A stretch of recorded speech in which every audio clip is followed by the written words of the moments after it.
want you to notate that this is like totally tearing up like the top part of my shoulder, and that's the same motion. Boom, boom, boom, hand over fist. That's what I'm looking for. Basically what I'm doing is I'm blocking here, coming in for a punch at the same time. And then when I'm coming down, the key is to block here, because this is like if someone was trying to knee you. So you want to do is you want to block, punch, block down, punch, block, punch, block down, block, punch. It's kind of like a series, and you can work it any way you really want. Boom, boom, boom. See how my elbow's in contact? Here. And as I come down with this hand, I'm going to want to grab here. I also need to be switching my feet at the same time. I'll show you what that looks like as well. Elbow, here. Elbow, here. I'm just going to show you some of the drills that I work on. Let me know what you think, and as always, follow me. It's like difficult to get in the timing, but it's a work in progress when I'm practicing my martial art, because I've come to the realization that I'm no longer practicing Jeet Kune Do or Aikido, but a kind of like intermingling of the two.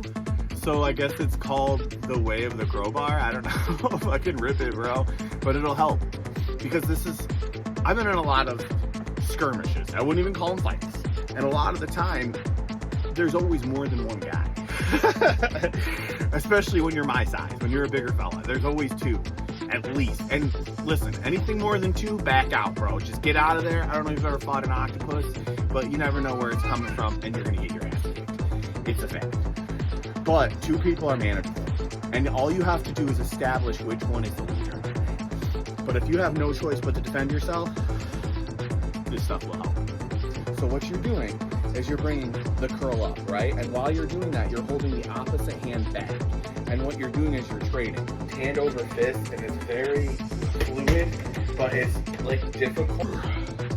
And the point of doing it that way is so that you're working the front and the back at the same time, okay? So there's a lot of low blocks and a lot of high blocks. And to keep your hand nice and solid, you got to be able to maintain muscular control through that whole process. So by doing it like this, it's keeping you to stay strong, or it's teaching you to keep strong whilst under a load. Keeping your mindfulness in your muscles, extenuating your strength beyond just that one curl. Okay, now you're strong here. Can't see me because I'm too far. But now you're strong here, and then you're strong here. And the whole time you're maintaining that muscular awareness and that muscular strength. This is a new technique. I made this up.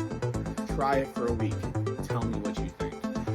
And as always, if you were watching me last week, we were doing push-offs and then push-offs on the chair. And then we were doing, which is a nice burst of energy from up here. But to establish that, look at this, she's like, I want to be in it too. But to establish that, what you need to do is push-ups and get your chest used to using those muscles on the fly. So what I like to do is a little thing I call confusion push-ups. Right? So what you're going to do is you're going to come down for your regular push-up. And you're going to step back. Mid push-up, kiss the step up. I mean, I could fight it like classic, like boxing style, you know, but it's a and you notice my feet don't change with the push-up. My hands stay in the same move, but my feet stay in the same relative area. What this does is it confuses your muscles and forces them to stay strong the entire time.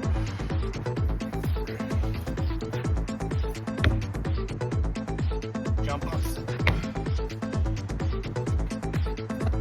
And then you're gonna do high knees. So put your foot in, sort of like this.